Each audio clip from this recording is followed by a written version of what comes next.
was cleaning up the few rebel remnants. For only a moment, he thought about running.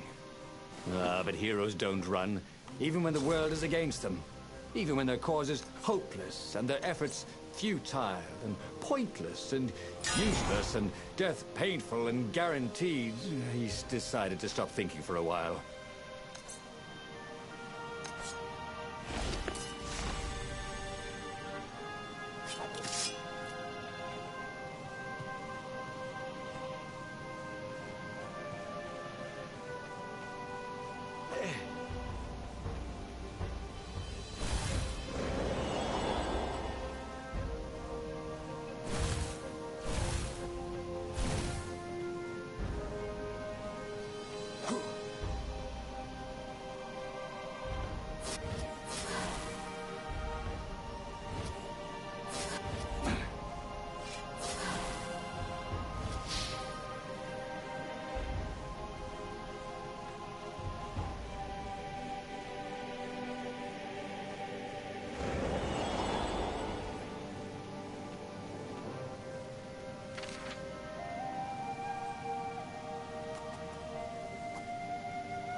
This was way better than being able to shrink down to the size of an ant.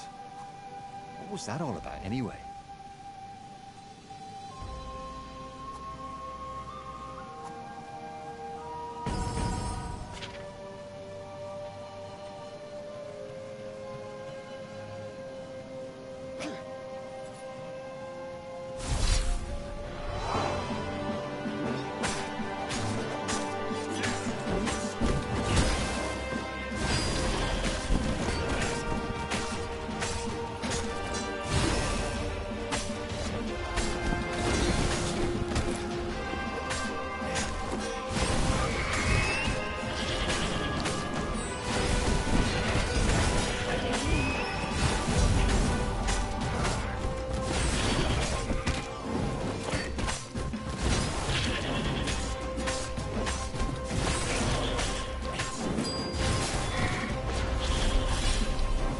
Bernardo had learned so much about... what was it again?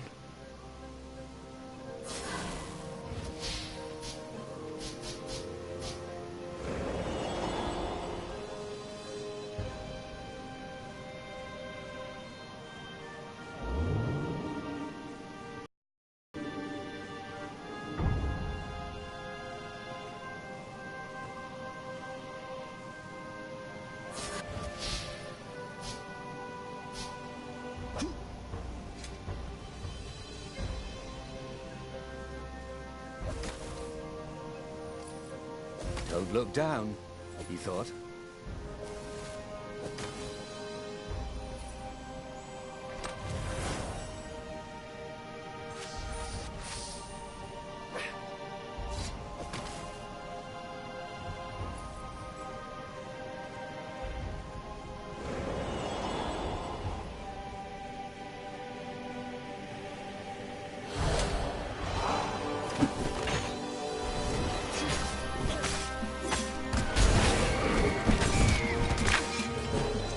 Once again, Renato was dead right. Or actually just dead.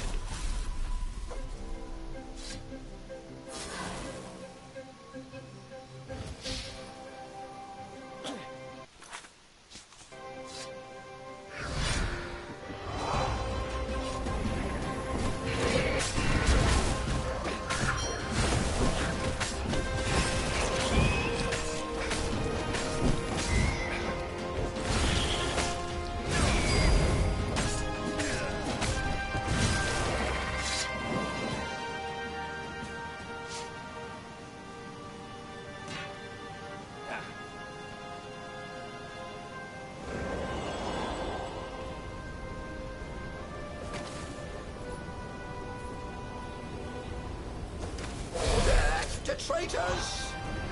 Lord the Radiant.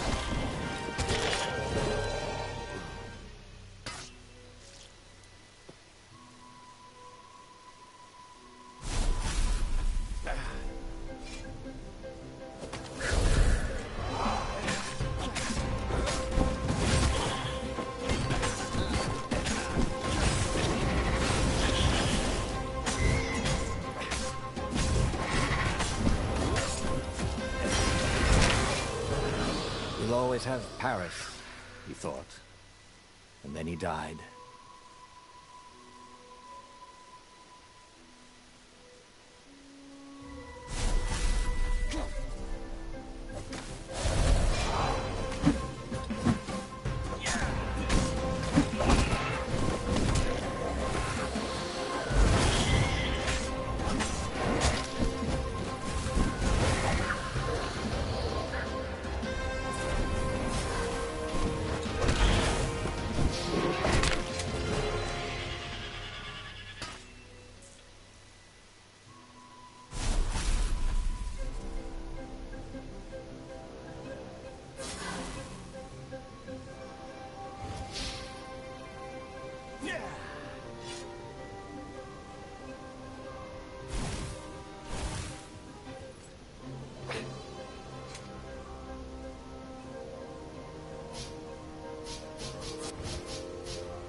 This would be the perfect place for a tic-tac-toe board.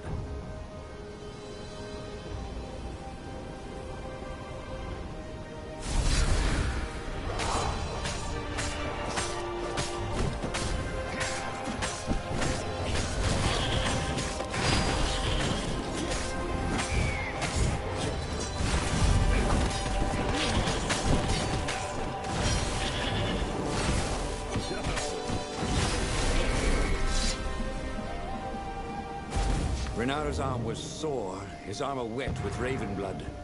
He was tired of death. But death was not yet tired of him. The rebels were losing. Badly. In some other universe, Renaro thought, he and Zenobia had left sword fu school together, taken other names and sailed off into the mists. But not this Zenobia. And not him. For him, there was nothing to do but forge ahead. Kill the Emperor and end this.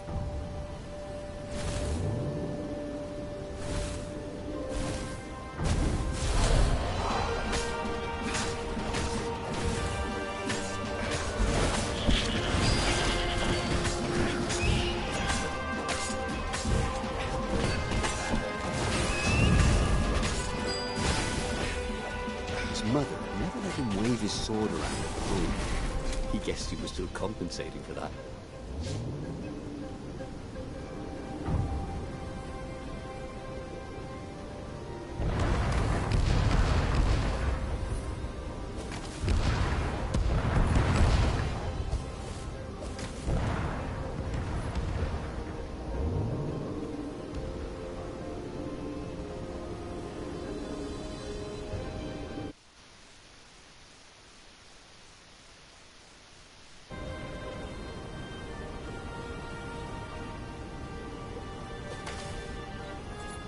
Soon he'd confront the Emperor. Again. This time, he'd make an end of him. He'd screwed up last time, but he had a good feeling about this time.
This is why heroes are called dashing, Renato thought. See? Dashing? Get it?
At last, he reached the Emperor's ship. Zenobia was there. "Why'd you have to come back?" she said. "Guess I'm just serving my destiny." He shrugged. "You don't even know what that word means," she said. "Do you ever wonder if things have been different all the time?" she said, and drew her sword.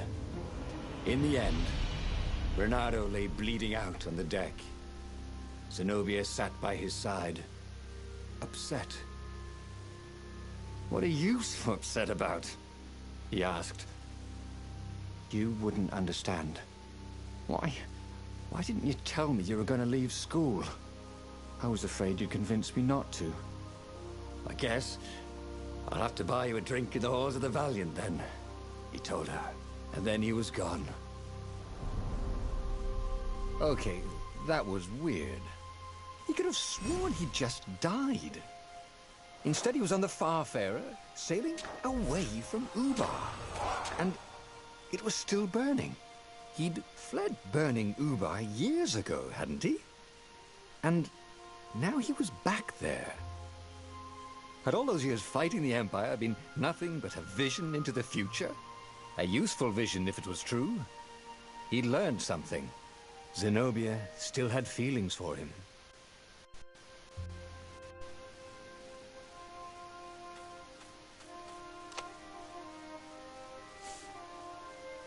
He'd made bad choices. But now, when the real battle came, he wouldn't make those choices. He wouldn't make the same mistake twice. The book's pages began to flip backwards, towards the beginning. And he realized that his adventure was just beginning. The clouds parted over the Isles of Boreas. It was time to choose. The rebellion was in trouble.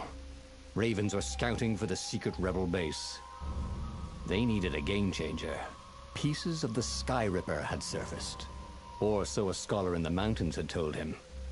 Surely the weapon that banished the lost gods could defeat the Emperor. Also, a temple had risen out of empty desert. The Emperor had brought the Sky Ripper pieces up out of ancient burial by his obscene rituals. Could this be where the Iblis stone was hidden? Someone better get it before he does, thought Renato. On the other hand, his old friend Lapino needed rescuing.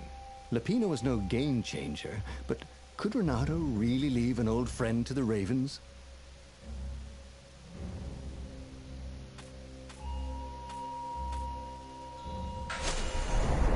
Lapino. Apparently, the Mad Rabbit had sold a Pegasus that he did not exactly own. Lapino always wiggled out of trouble, given time. But he was out of time. The Ravens had figured out that Lapino was a rebel spy. If the fleet reached him first, they'd string him up for that. Never mind the winged horse.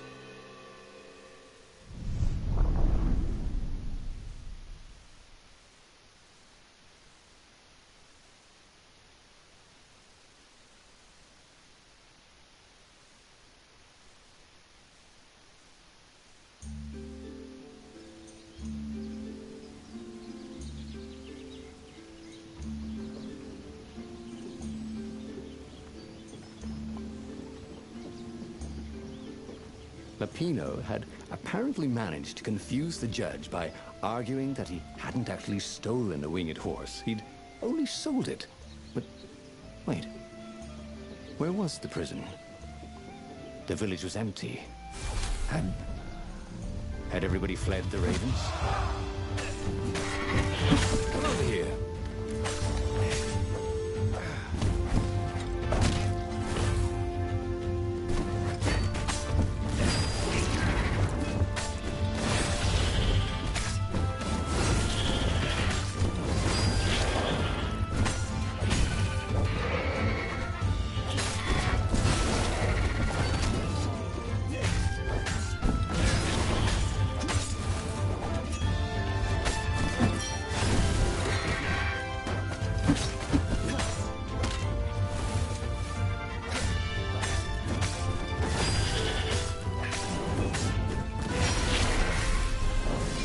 That was odd. Granada had been here, at this exact place, at this exact time.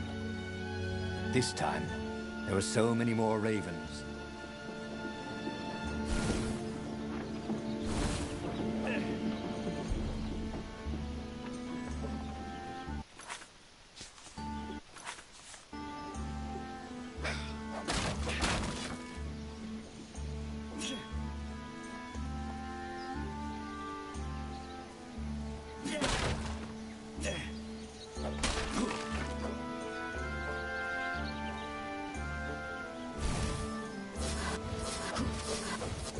Truth was, Renata really liked the sound his sword made in the air.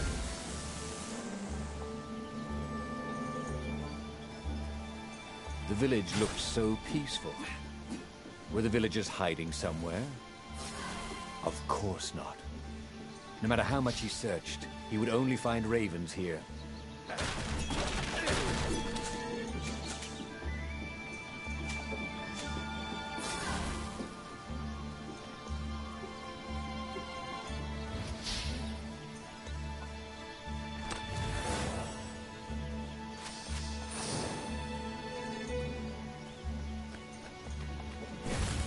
If I craft a sword now, it's going to be really short.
If they didn't want their things broken, they really ought to make them stronger.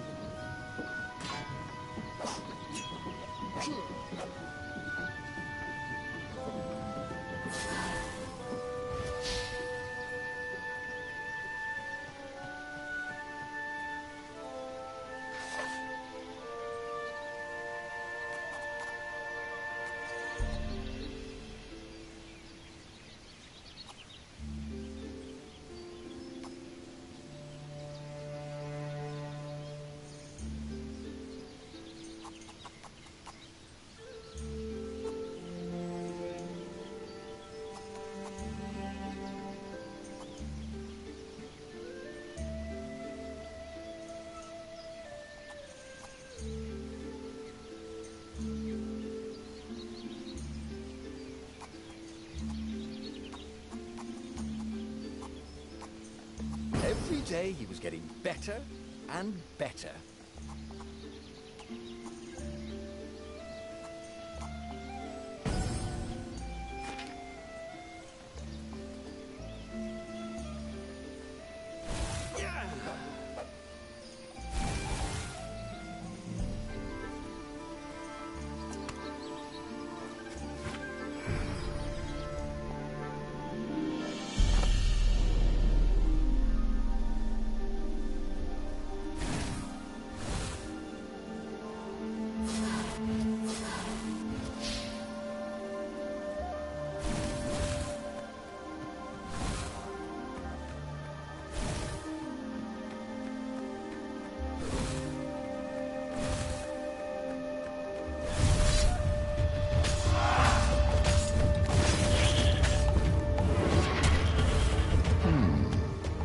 Where did that go to?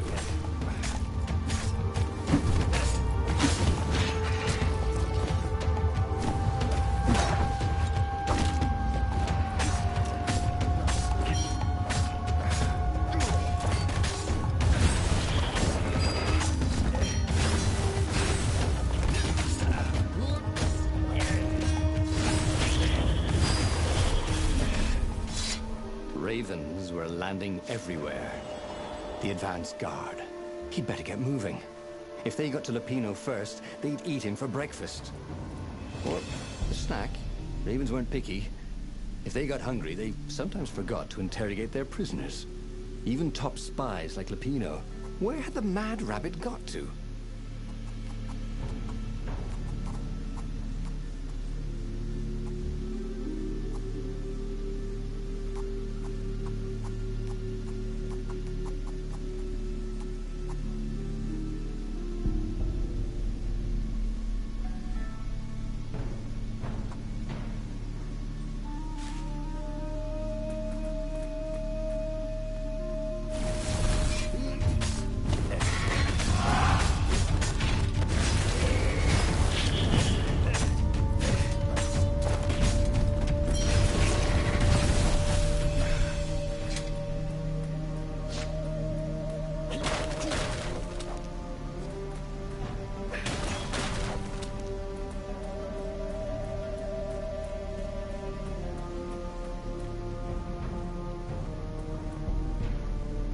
Dirty and bloody, Renato finally reached Lupino. The rabbit was practicing his shuffle. Renato recognized the cards. It was Lupino's favorite deck. Oh, I thought you were in danger. I am. The ravens are coming. Oh, the prison thing. Right, yeah, we see this guard owed me 53 ducats, so we made a deal. They're very reasonable people, actually, for weasels. Now, I got a brilliant plan to kidnap Zenobia. We capture Zenobia, we find out what she knows, and that's the whole war right there. Easy peasy, lemon squeezy. Capture the Emperor's greatest general, who happened to also be a deadly sorcerer, and, oh, his only daughter? That would be worth it. And it would be nice to see her. He'd always had a soft spot for her. And he felt sure she had one for him. On the other hand, he could still get to the core of the Sky Ripper, even if he couldn't get the whole thing. It must have great power.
Zenobia wasn't just the Emperor's daughter, of course. She'd been Renato's best friend in Sword Fu school. And you're still mad for her, the rabbit reminded him. The rabbit had a point, and Renato had a feeling she'd want to see him again. Who knows what could happen between the two?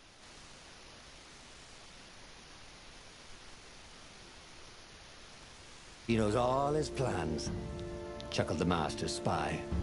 She won't give them up easily. She'll tell the interrogators, all right, said Lupino. Taking her would change the game, all right.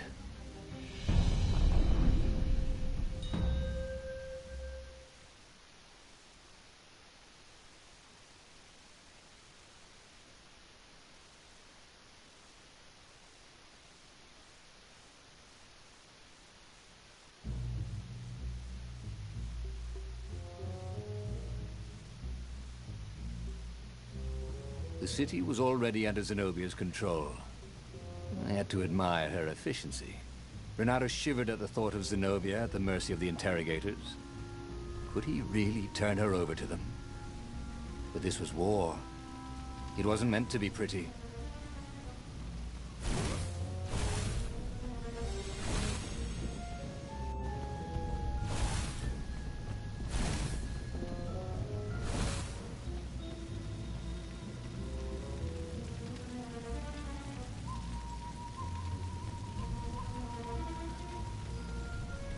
Yeah.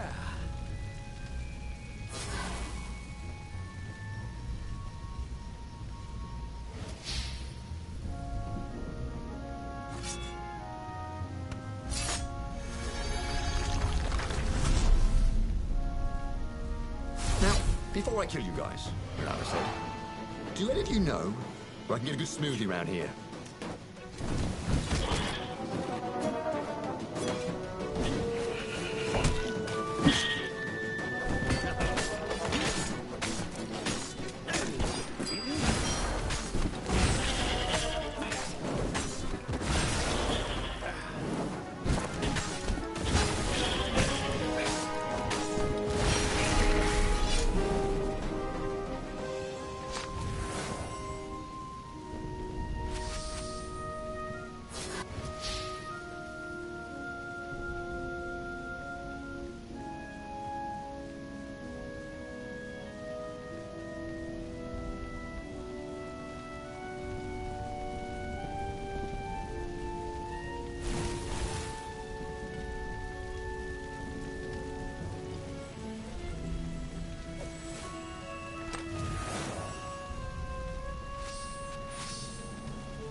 The city was burning, and there was no one to put out the fires.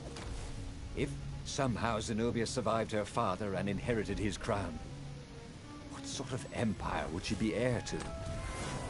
But he couldn't think about that, could he?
Firewalls only let you through if they think you're hot enough.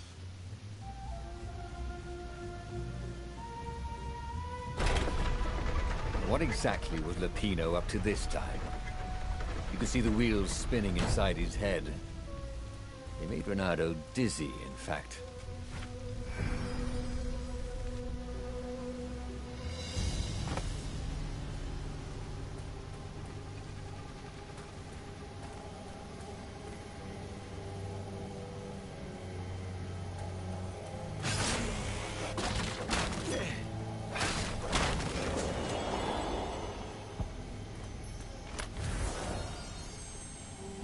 I wonder what I could make with all these sword crafting materials, thought Renato.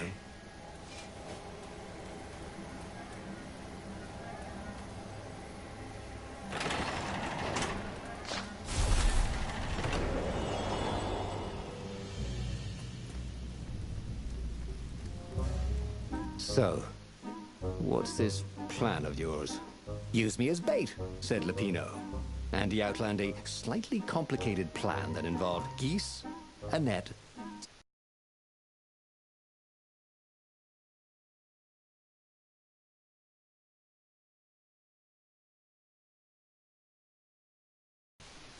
a little bit on fire, Lupino dressing as an old blind toad, and Renardo hiding inside a monstrous watermelon. What could possibly go wrong? Thought Renardo.